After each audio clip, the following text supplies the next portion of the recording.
আসসালামু আলাইকুম। আমন্ত্রণ মানুষের কল্যাণে প্রতিদিনের সংবাদে সবাইকে স্বাগত জানাচ্ছি। আমি লাবণী আক্তার লাবণ্য। সাংবাদিকদের প্রসঙ্গে যা বললেন বিএমএসএফ এর ট্রাস্টি বোর্ডের চেয়ারম্যান আহমেদ আবু জাফর। মামলার চাপা কলে স্পর্শকাতর মামলাগুলো দিয়ে তাদেরকে হয়রানি করা হচ্ছে।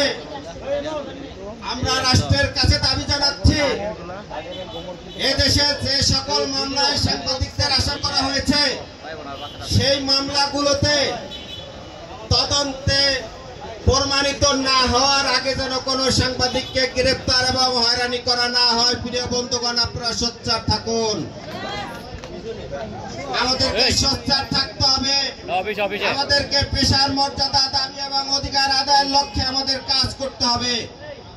এদেশের ভুয়া সাংবাদিক, হলুদ সাংবাদিক এবং অপসাংবাদিকতার নামে একটি কালো অধ্যায় নিয়ে, একটি তকমা নিয়ে, একটি অপবাদ নিয়ে কিন্তু প্রতিদিন আমরা পেশাগত দায়িত্ব পালন করছি।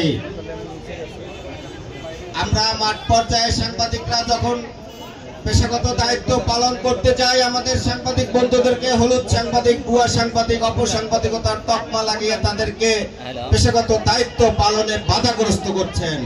বন্ধুগণ, এই হলুদ সাংবাদিক, ভুয়া সাংবাদিক এবং অপসাংবাদিক, এই তিনটি তকমা থেকে এদেশের সাংবাদিকদের মুক্ত করার জন্য একটি মাত্র উপায় রয়েছে।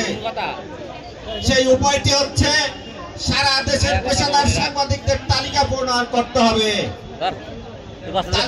প্রণয়ন করা হলে হলুদ সাংবাদিক, ভুয়া সাংবাদিক এবং অপসাংবাদিকতা মুক্ত এই বাংলাদেশ গড়ে উঠবে বলে আমরা বিশ্বাস করি।